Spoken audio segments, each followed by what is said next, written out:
आजचं जेवण एकदम झटपट केलेलं आहे, कारण आज मच्छी आणायला खूपच उशीर झाला आणि वीरला पण जायचं होतं ट्युशनला, त्यामुळे पटकन वामचं कालवण घातलं. इथे आता तेल तापल्यावर लसूण, मिरची, कोथिंबीर, चिंच, आला लसूण मिरचीची पेस्ट, वाटण हे सर्व घालून ना तेल सुटेपर्यंत परतून घेतलेलं आहे. आणि त्याच्यामध्ये अर्धा चमचा हळद, अर्धा चमचा धणा पावडर आणि 2.5 चमचे लाल तिखट मसाला घातलेला आहे.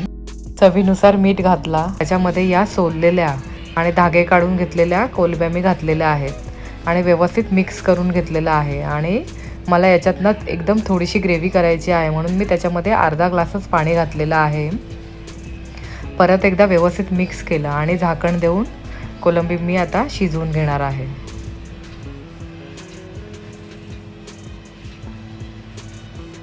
कोलंबी आता मस्त शिजलेली आहे. तुम्ही बघू शकता ग्रेव्ही किती छान झालेली आहे. आता एकीकडे मी अर्ध्या वामचं मी कालवण केलं आणि अर्धी वाम मी सर्व मसाले लावून आता फ्राय करून घेत आहे.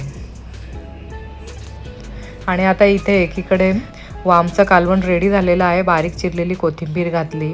तुम्ही बघू शकता किती मस्त घट्ट असा रस्सा तयार झालेला आहे.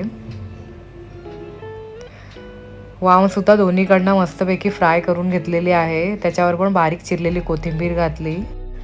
आणि सगळ्यात शेवटी करायला घेतलेले आहेत बोंबील तवा फ्राय. बोंबील तवा फ्रायसाठी बोंबीलला हळद, धणा पावडर, लाल तिखट मसाला, आला लसूण मिरचीची पेस्ट, चवीनुसार मीठ आणि चिंचेचा कोळ लावून मी वामचं कालवण आणि कोलंबी शिजेपर्यंत ठेवलं होतं बाजूला.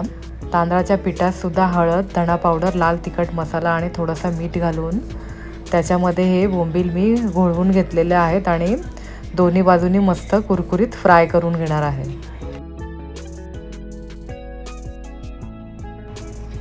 एका साईडनी झाल्यावर दुसऱ्या साईडनी आता पलटून घेतलेले आहेत. अर्धे बोंबील जेवढे मी लागतील तेवढेच आता तांदळाचं पीठ लावून मी फ्राय करून घेतलेले आहेत. आणि हे बघा आजचं जेवण, वामचं कालवण, कोलंबीची सुकी ग्रेव्ही, वाम फ्राय आणि हे बोंबील फ्राय. वाम माशाचं कालवण आणि फ्रायची रेसिपी आज डिटेलमध्ये मी सांगितलेली नाही आहे, पण मी अगोदर टाकलेली आहे. जर का कोणाला बघायची असेल तर मी लिंक देत आहे, तुम्ही नक्की चेक करू शकता.